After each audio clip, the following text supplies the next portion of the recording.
the waiting list. There is no waiting list. 2 people.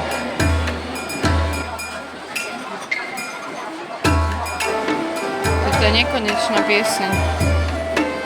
Už? O Bože. Už? Ukáž listok. Hurá.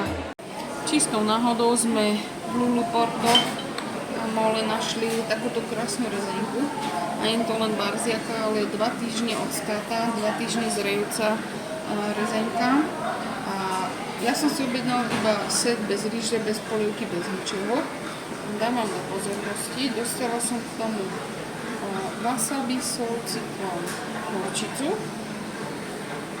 Dostala som mažiarik so sezamom. A ako prvé si mám spraviť takú vec, že zobrať si sosku v takomto krásnom kyblíku a dať si tú sosku sem. A mám si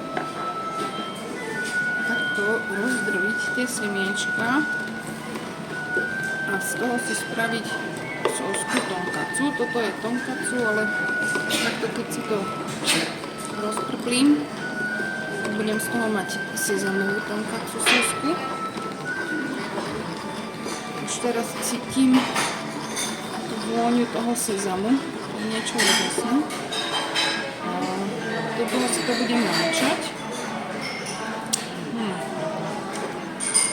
Ja som si celkom myslela, čo mám robiť s týmto, tak to dám takto.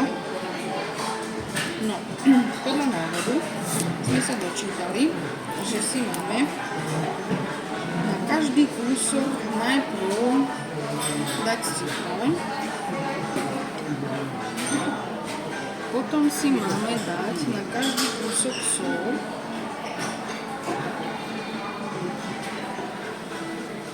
nejaká taká, neviem, morská sol, taká, že nesype sa jednoducho. Si obližujem prsty, len tak mimochodom. A máme si dať na každý kúsok wasabi. Ja si nedám na každý kúsok wasabi, lebo ja wasabi až aj veľmi nemám rada.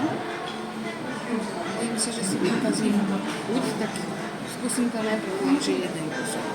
A propos, keď sa pozrieme aj na kľudne tento jeden kúsok, tak uvidíme, že to mäsko je do rúžova.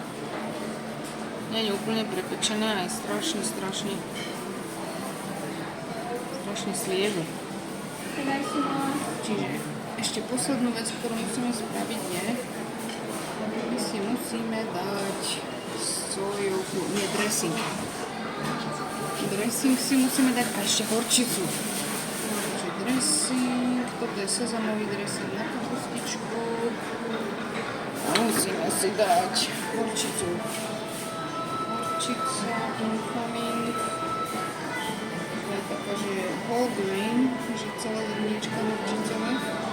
Neviem, ako to robia ostatní, ale ja som to tak úplne zacapkala. Celé nám tu hrajú pišťalky. Teraz sojovka ide kam? Na svoju kosiťu ešte máme obľať. Strašne veľa vecí.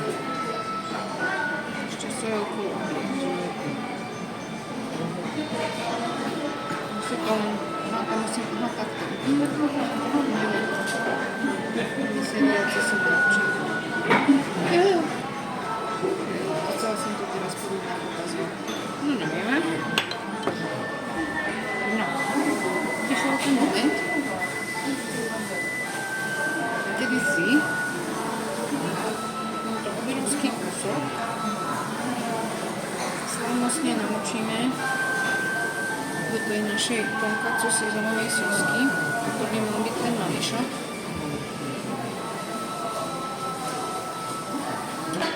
Ťažko popísať, čo sa teraz udialo, lebo tam je splet všelijakých možných chutí.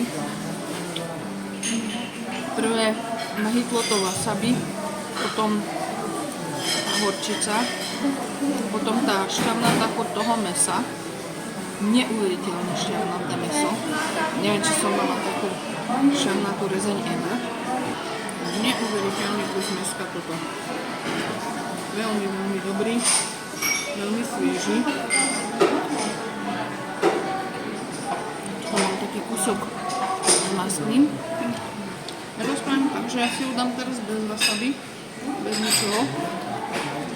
Len takto. S tým tučným kúskom. Ten tuk z toho tučného kúsku bol ako keby sa mi nejaká bublinka tuková rozpustila v ústach. A je tam naozaj cítiť tú bravčovinu.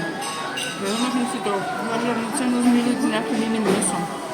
Brezle sú veľmi dobré. Veľmi príjemne to vonia, nemá to žiadnu pachu čudesnú. Neviem, akým kunštom to spravili, že skoro prepiekli toto, ale nie sú to prezlé, že úplne, že vyhorelný dom. Neviem sa rozhodnúť, ale napriek tomu, že samo o sebe je to veľmi dobré, naozaj sa tej kondimenty k tomu hodia. Aj to wasabi, aj tá horčica, úplne všetko. Takže budem to ďalej jesť s tými kondimentami, ja si ich tam pekne takto do všetkého dám. Toto neviem, či nie je asi najlepšia prezentka, akú sme zatiaľ mali. Toto je, myslím si, že taká iná liga prezenie. ありがとう。またね。